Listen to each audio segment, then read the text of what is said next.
Thank you very much, John. I want to get right to our first panel. And what we have here, a group of 3 game changers to discuss the workforce ecosystem, both here in San Francisco, but also in California and beyond. It's my pleasure to welcome to the stage Viggy Ganapathy, Van Ton-Quinn-Levin, and Joaquin Torres, our first panel of game changers. Please give them a round of applause. By so many bottles, it's gonna be hard to drink. But I'm still growing up, and my family here, and they rolling up. So, the bigger the bill, the harder you ball. Well, I'm throwing mine, cause my money long. The quicker you're here, the faster you go. That's why where I come from, the only thing we know is the bigger the bill, the harder you ball. Welcome to the 3 of you. And again, I've got some questions, and I want to make this kind of a discussion, but also out in the audience, if you have any questions, I believe, again, we have people with microphones that can help. I'll open it up to some questions first. What I want to do is just have the 3 of you maybe briefly self-introduce, tell us where you're from and why you're here. Sure. Good morning, everyone. My name is Vignesh Ganapathy. I go by Viggy. I'm on the public policy team at Postmates. And our company was founded back in 2011 here in San Francisco with the goal of giving brick and mortar retail the tools they need to succeed in the 21st century. As a counterbalance to this proliferation of big box retail online, what we've seen is that there's a real opportunity for storefronts which previously did not have access to on-demand delivery services to be able to use those networks in order to be able to expand their reach. And over this time, we've been able to expand into 3,500 cities across the country. But San Francisco very much remains our home, and we're very excited to be here. Excellent. Ben? Good morning, Van Ton-Quinn-Levin. Much appreciation to Diana from the Chamber and David Fike from Golden Gate University for inviting me here. I just recently stepped down after eight years at the helm of the California Community Colleges as the Executive Vice Chancellor for Workforce and Digital Futures. In that capacity, we were able to take the workforce mission from an afterthought to a priority, grow investment by the state from $100 million to over $1 billion, and also be able to align monies, metrics, and data. And prior to that, I actually came from industry, head of workforce development for a company of 20,000 men and women struggling with the workforce issues, and there was able to take the company from having no opinion in workforce development to becoming an industry-recognized best practice. Okay. Good morning, everybody. My name is Joaquin Torres. I am the Director of the Office of Economic and Workforce Development for Mayor Breed. I've been with the Office of Economic and Workforce Development, which is a long name, OEWD, since about 2013. I've been able to serve both mayors, Gavin Newsom, Mayor Ed Lee, and now Mayor London and Breed. We focus on, of course, providing and supporting and encouraging robust, diverse, equitable economy here in San Francisco. And it's very much an honor to be with you today in partnership with the Chamber to focus on these very important issues about how we can serve our underrepresented communities in the workforce, which also ends up benefiting our overall environment here in San Francisco.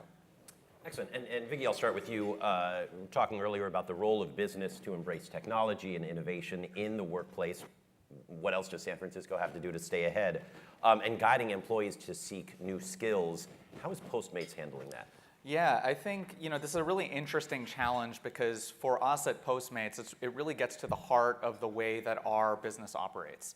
Postmates is a marketplace that connects individuals who are looking to buy items from their local communities, the businesses in those communities, and individuals who are seeking work and earning opportunities in order to be able to hop on the platform, fulfill those deliveries, and hopefully find economic opportunity along the way. And because we fall at the intersection of this broad conversation of what the future of work really looks like, we've been looking at ways in which we can offer those economic opportunities to careers on our platform. So if you're a Postmate, even though large majorities of folks are on the platform for the earning potential, we find that 40% of people on the Postmates platform are looking for full-time work in an area that they may already have some level of education in. So you may have someone who is in marketing or PR and has been unable to find work, and during that time they're hopping on the platform, doing a couple of deliveries. That doesn't mean that they're still not looking for that opportunity. And I think because of our role as falling in the middle and the nexus of these folks who are looking for that type of economic opportunity, it's been really incumbent on us to be able to partner with organizations like OEWD and our allies at the city in order to come up with novel ways in which we can offer those folks a path toward full employment and toward working in the area that they're seeking to work in. All right, Vaughn, I want to ask something I hear a lot about from CEOs, the sort of disconnect between industry and academia. And are we training people enough for what we need in the next generation of industry? Are there employers out there that you see developing high school and secondary education curriculum to help industry? So then there's been a lot of work to make it easier for employers to dance with the education sector.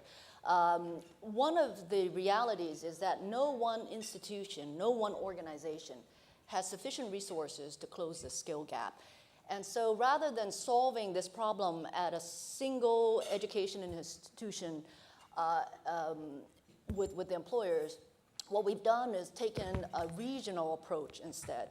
So think about the capacity at the regional level. At the community colleges alone, you have 24 community colleges in just the broader Bay Area and over 200 four-year institutions.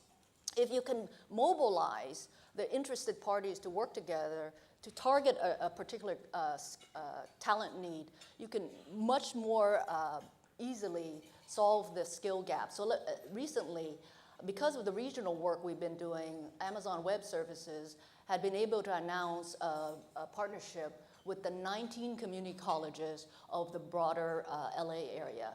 And what they committed to was that at the community college level, they would create a cloud computing technician. So that's a degree. And then all 19 community colleges would be working with their high school feeders to stair-step high school students into that industry valued credential. So that's an example of parlaying, solving these talent issues at a single company with regional capacity. I want to also give a different example, and this is particularly relevant to the chamber, is also to take advantage of your trade association. In the Bay Area, there is a trade association focused on technology applied in fabrics, so it's called NextFlex.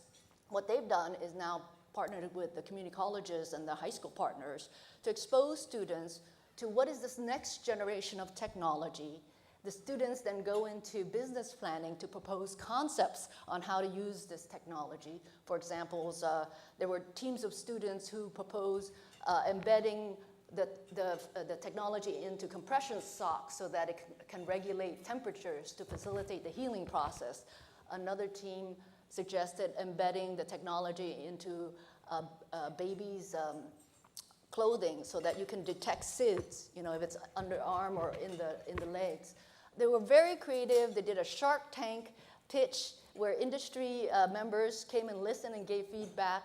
And you can just tell from the inspiration of the students that some were going to go on to the community college at the technician level. Others would go on to R&D and four-year and advanced degrees. But mobilizing regional capacity and taking advantage of your trade association to do that is another model for effective partnership. I love that fabric on so many levels. That's awesome. Joaquin, the group you work with is doing outreach. You're in the community, you work with businesses, but you work with neighborhoods. Tell me how the programs you're doing are supporting the current needs, but also the future needs of our audience, of industry. How are you sort of merging the two? Certainly. Yesterday I had a really extraordinary opportunity to visit a site that we helped produce and create here in San Francisco, 150 Hooper, that focused on SF manufacturers. And to deal with the issues around automation and focusing on workforce development programs that build bridges between the educational institutions, private institutions, and government and skill-based providers and training providers. We invested in a program that will train about 45 individuals in partnership with community development and economic development providers in the Bayview to focus on underrepresented individuals who will have training opportunities to get into the advanced manufacturing field. And it was extraordinary to see all of the enthusiasm and the hard work and preparation that's being done right now to get people into jobs around 3D printing, working with old and new materials in the industry that people can find very good paying jobs at while also skill building for themselves. That's on the automation side, and one example of that, and we're looking forward to launching that pilot and seeing that cohort get moving later on this year. Also, when you talk about the role of AI, nationally, internationally, and the importance of training up through programs like our TechSF program, and building up skills for individuals to make sure they can be competitive in this labor environment, and focusing on very kind of specific software development training programs so those individuals can begin training for the jobs of the future as well. As we begin to see more and more tasks leveraged through technology, making sure that our workforce and our upcoming workforce is prepared no matter where they live, no matter what their background, that they have those access to education and training programs that allow them to be competitive and allow them, for all of you as employers, to see them as value to your organizations, both on the soft skills side and the opportunities that you can see there, and on the hard skill side that you can see there. When you think about the extraordinary unemployment rate in San Francisco of 2.6% that we always rave about, there's a hidden fact in there that people don't often talk about. The rate of 3 times higher for the African American community, the rate of 2.5 times higher generally for the Latinx and API communities in San Francisco alone. It's important, the outreach that you spoke about, for us to be so diligent about working with those community-based partners on the ground that help us recruit specifically to make sure that those populations feel that they have culturally competent services that help bring them in to the workforce. And of course, working with all of you again to make sure that you see them as opportunities for your workforce and that we're doing our part, whether we're leaders like Postmates has been in terms of incorporating models like this, or educational partners across the city to ensure that we're building up those networks of success that you can then have trust in and we can build upon. Vicki, let me ask, as we sort of drill down, you were talking about employees, new skills, development, and the gig economy is perhaps hitting San Francisco, for better or for worse, more than anywhere else in the world. How does the gig economy fit into all this? Yeah, absolutely. I think from where we sit, what we often see is, there's a number that's often touted, and I'm sure all of you have heard this before, which is that half of Americans can't afford a $400 emergency expense. And I think even with these record low unemployment levels, we're seeing a real need for people to be able to have access to capital quickly. It's one thing to go on Craigslist and scour these one-off part-time jobs. It's a very different thing to be able to find something that both allows you to get that capital immediately, but also that it becomes incumbent on those of us that are offering those opportunities to invest in those workers and make sure that those workers are actually being given a bridge to those opportunities. So I want to give a specific example, which is through our partnership with TechSF. Because through that, what we've been able to do is identify Postmates on the platform who may have specific skill sets who are unable to find work in a specific field. And the thing is, we're a tech company like most companies in the Bay Area, and that gives us a real opportunity, I think, for folks who have that level of expertise to be able to come in and actually work at Postmates HQ. So we've been able to onboard folks who initially started out driving for the platform to be full-time employees at the company, helping to develop the product thanks to TechSF and the work that OEWD has done. But what this means for us is that we need to take that information and figure out how we can continue to scale it. And that's an area where these types of partnerships and initiatives are so vital. Because I mentioned earlier that we're in 3,500 cities across the country, and I find myself frequently referring back to the work that we're doing here in San Francisco. And the thing is, having this be both our home and our best petri dish to try these experiments really gives us both those insights that we can then try and scale forward and show that San Francisco really is that city, that shining beacon on a hill for what full employment looks like, but also allows us to continue to grow a really robust program here in the city. So I think when it comes to the work that we're doing, we're looking at this as both an opportunity to experiment as well as one in which we can hopefully export those models and really show that San Francisco is a leader on these issues. Yeah. Hello? May I build on that? So if you extrapolate the gig economy, imagine right now we have basically algorithms that's determining who gets work and when, right? So really, if you begin to extrapolate that in the future, it becomes a situation where perhaps the algorithm becomes the new middle management. Now, what is it that the algorithm can read? What it can read is data, right? And so what does it look like for you to get a project via the algorithm? It means you have to have an online reputation, which means the nature of job and what we need to prepare our communities with is different tomorrow than today. So how are you beginning to build your online reputation? What are your credentials? What are your competencies? What is your portfolio? Who can you influence? What is your network? You have to be able to represent that in the form of data because that's what the algorithm can read.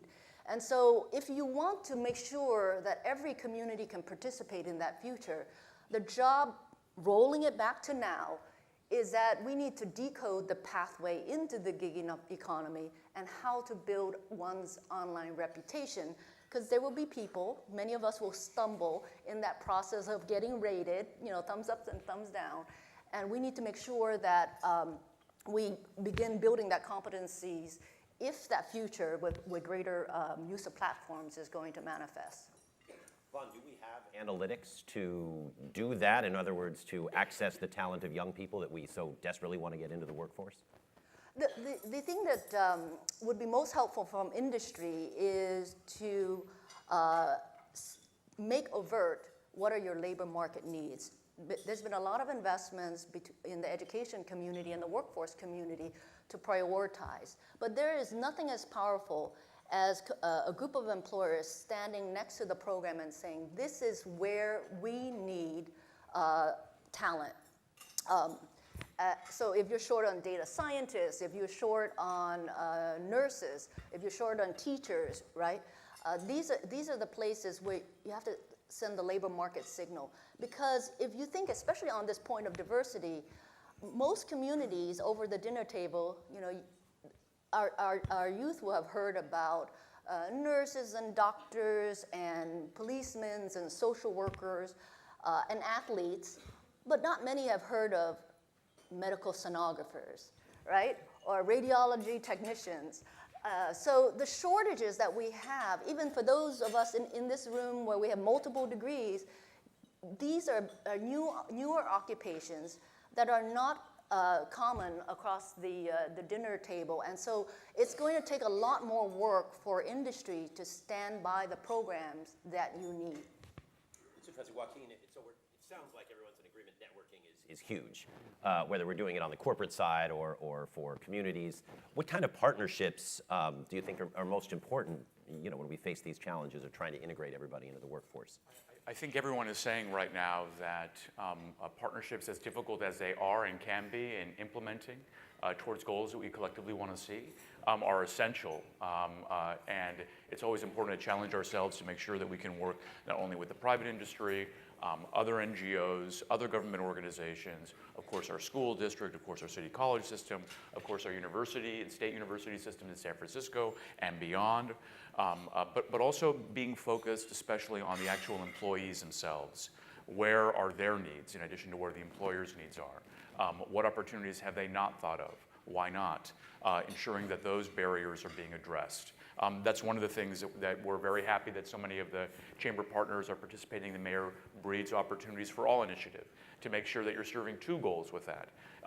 Increasing exposure for young people to the jobs and new jobs that exist today, and then also preparing them to stretch their imaginations, their minds for the jobs that none of us know that will exist in 10 to 15, even 5 years from now.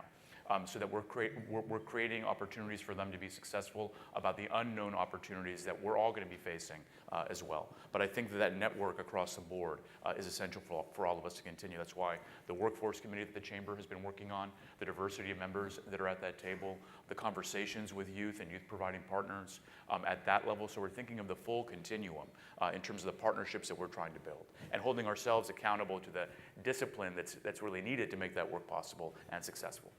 interesting when you go back through the last couple of mayors. The late great Ed Lee talked about bringing people in, bringing companies like Twitter and Square to areas that previously weren't really hip, and now they are. London Breed talking largely about diversity and inclusion. We have a very strong economy, but how do we open it to everybody? I want to open this to the three of you just in order. Is there one piece of advice, not looking for a silver bullet, but one piece of advice to make the workforce more inclusive and more diverse? Because every company seems to want to do it, and their intentions are good, but it's not working all that well yet.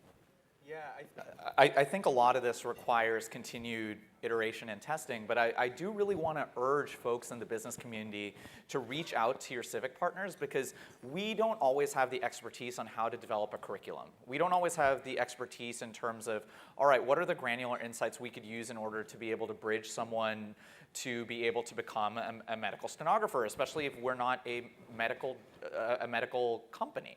But what that means is, I think if we're able to reach out to those networks, if we're able to create some of the scaffolding that's necessary, then we can actually connect the dots for this ecosystem to really thrive. So, earlier I mentioned that we've been partnering with OEWD on TechSF, but TechSF is one piece of this puzzle. There's also opportunities for all. We find that there are nonprofits, there are other governmental agencies that care a lot about these specific issues. And if you have a department within your company or within your organization that cares a lot about this, continue to create some of that connective tissue, because even if it doesn't create immediate dividends. I know we get very used to, okay, like what is the immediate result going to be?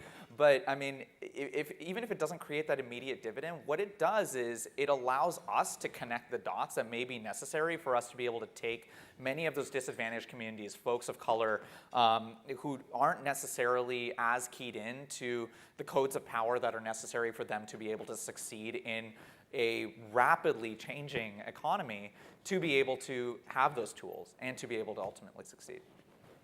I'll ask for my second slide to be brought up. I recently spoke to a group of chief marketing officers, about a dozen Silicon Valley chief marketing officers.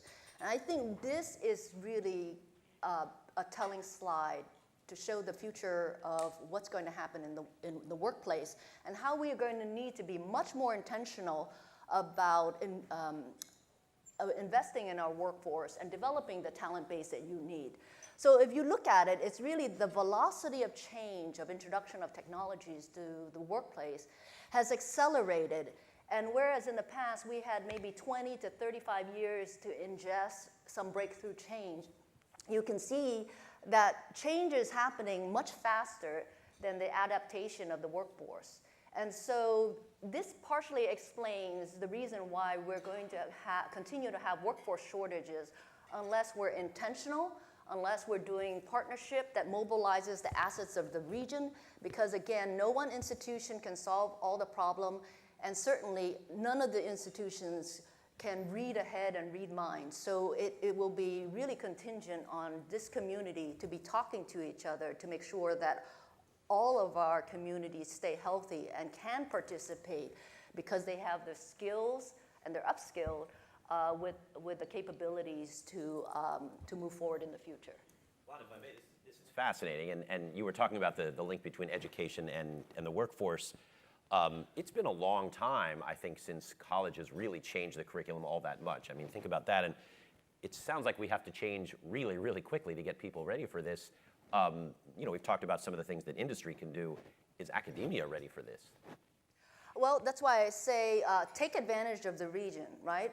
Every college has different capacities, interests, competencies, and so put it out to the regions and say, okay, we need 1,000 of this. Which colleges want to work together with the employer, now maybe not one employer, but the pool of employers, to match the supply and demand. And I think at this moment in time, you'll find much more responsive higher education institutions now than maybe even 5 years ago. I think one of the most important lessons that I've learned just in the past few months in talking with employers has been about a different level of politics playing out in San Francisco, which is a measure of our success, which is that we're in one of the most highly competitive labor markets in the country, if not the globe. with people competing for high-level talent every single day, not only beyond our borders here in San Francisco, but also just deeply, deeply within. So then the question that I think that we're asking companies to make is, well, then where is the space for diversity, equity, and inclusionary goals within that environment? Where is a place that we can begin working on these individual models with those champions of change for inclusion and diversity within your companies that can help make a space for this really, and doing the iteration work necessary to make these programs successful, because they will be of value to your companies. And also just being very honest about the rate at which that work and change can and must happen, which is something that we have to be very particular to if, again, we want to have very measurable outcomes of increasing the workforce and diversity outcomes here in San Francisco. It's an essential component of our success here. I want to say, before we wrap things up, I want to make sure that if you guys have any questions that you're recognized, we have this great panel up here. Is there anyone that wants to jump in at this point, or should I keep going? All right. Just wanted to put that out there. I'm curious, you know, the general workforce innovation, there seems to be a bit of a push-pull in San Francisco. The gig economy we talked about, probably a year ago today, people were just lauding the gig economy as the greatest thing. Everyone can jump in, they get a chance. Now we've had a couple of them go public, and there's almost this darker side. Wait a minute, there's such wage inequality. Innovation, is it benefiting the general workforce, or is it, I don't know, maybe creating more of a divide when it comes to either salary or diversity, that kind of thing?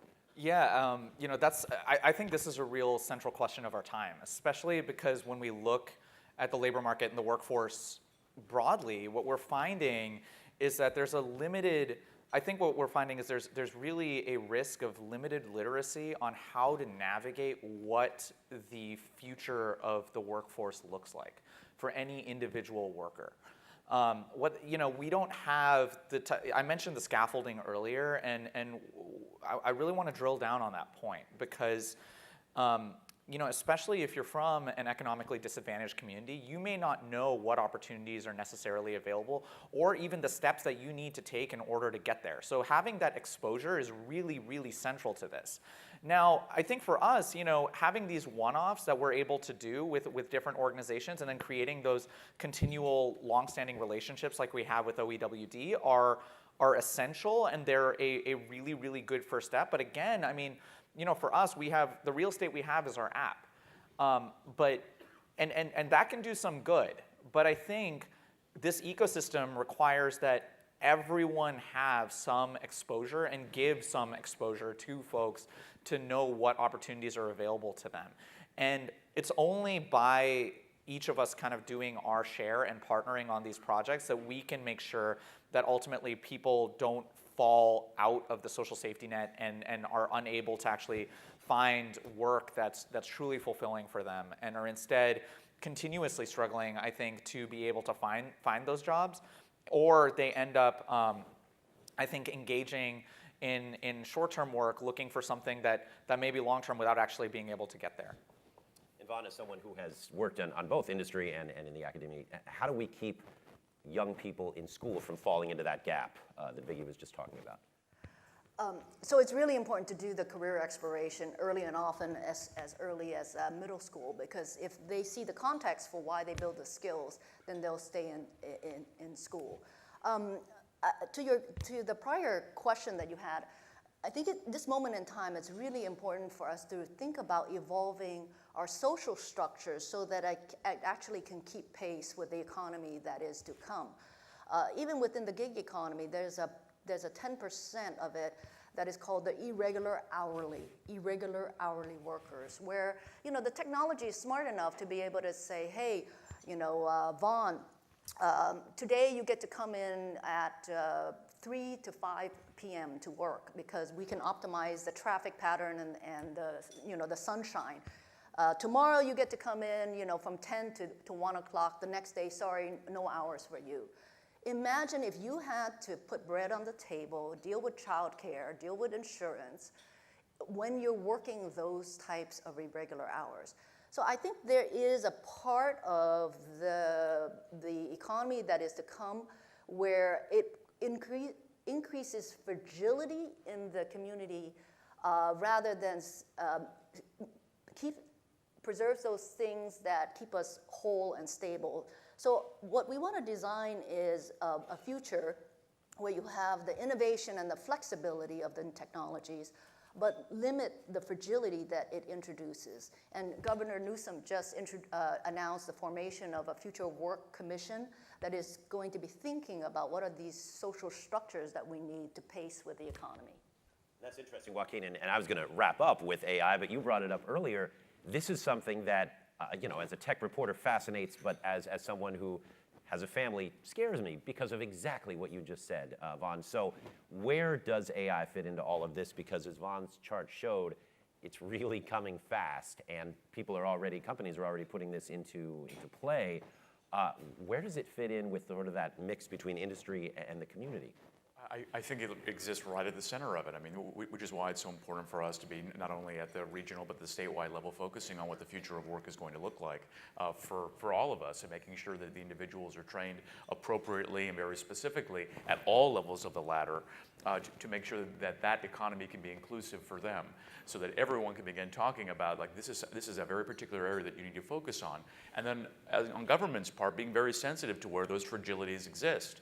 And they do today, and they certainly will tomorrow.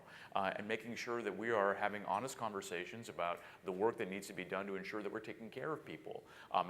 Does that mean changing our housing policies and how aggressive we are in terms of creating stability there and affordability levels there? Is it talking about more restrictions on the government level? What is the right balance for us to pursue?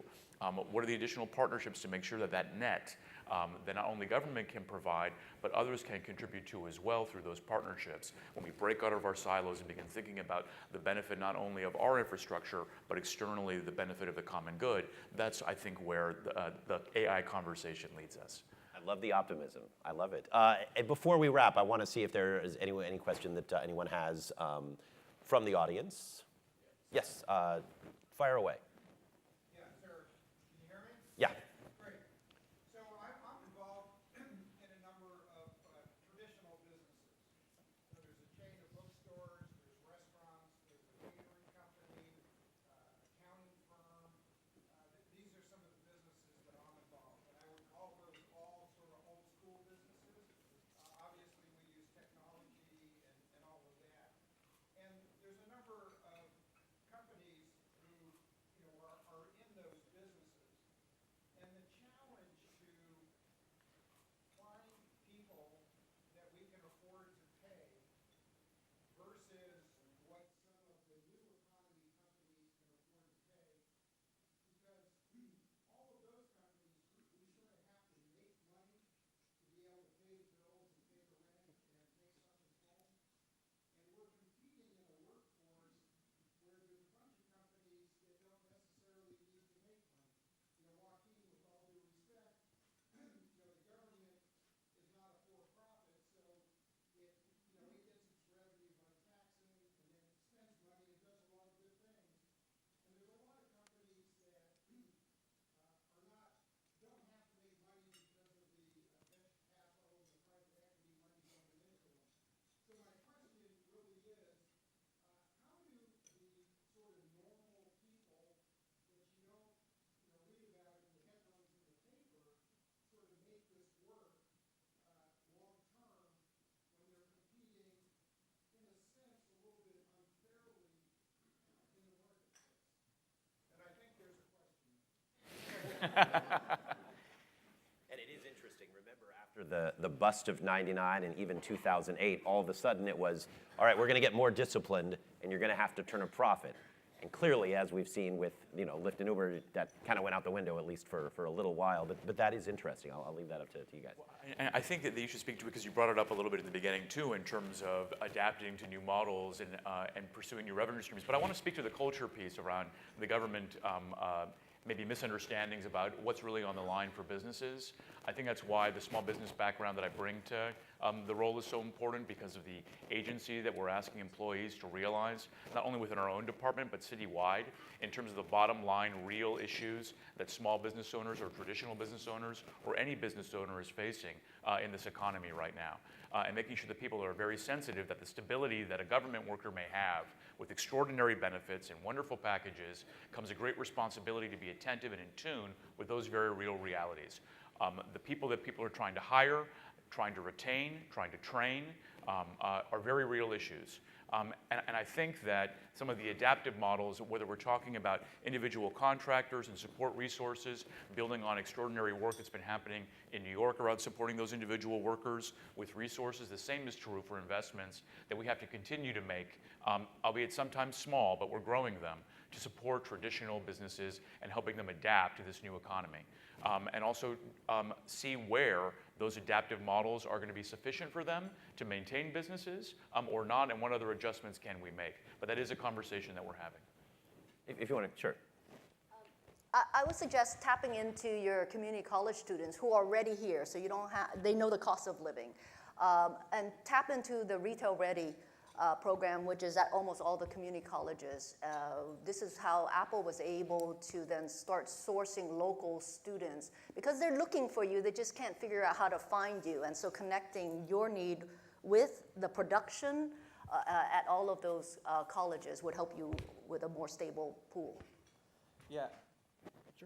Just to add a slightly different point on this, I think in Vaughn's slide there was we saw this steep curve in which we see large numbers of workers having to adapt to an increasing number of changes that are coming down the pike. But I think it's really important to remember that doesn't happen across all of industry at the same time. Essentially, when we look at any time in the past of significant disruption, the existing base industries continue to exist, whether it's agricultural industries or whether it's the trades or whatever else it might end up being. They do continue to exist, and I think for us, at Postmates, we sit at the intersection of having to interact both with those legacy businesses, like the small brick and mortar retailers that may have 1 or 2 locations, as well as larger companies that have a much broader footprint and may not necessarily have the same sort of connection to the community as those other ones.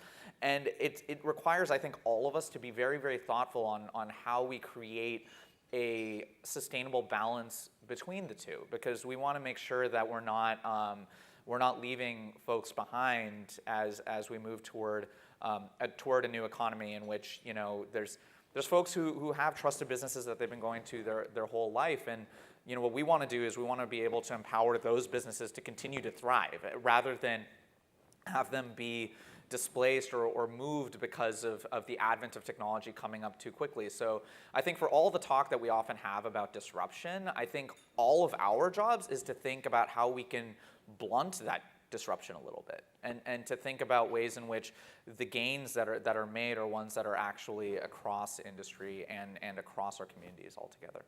I think we have time for another audience question real quick. Yes, ma'am.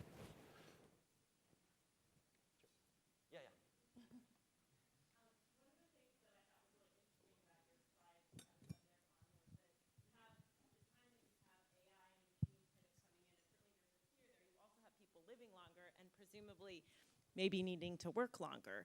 And it seems that convergence actually could be really helpful people later in life to continue to stay in the workforce. And I'd be interested if that's something that you thought about or how those things may actually improve people's ability to transition in the new economy. So what's going to be important for us is that we create a new norm, okay, a new norm. Our current norm is akin to what I would consider like a one-time inoculation, which is have your education and training up front in life, and hey, it's good for the rest of your life. This economy needs a new norm, which is a set of booster shots, right? Your education and training needs to be a booster shot.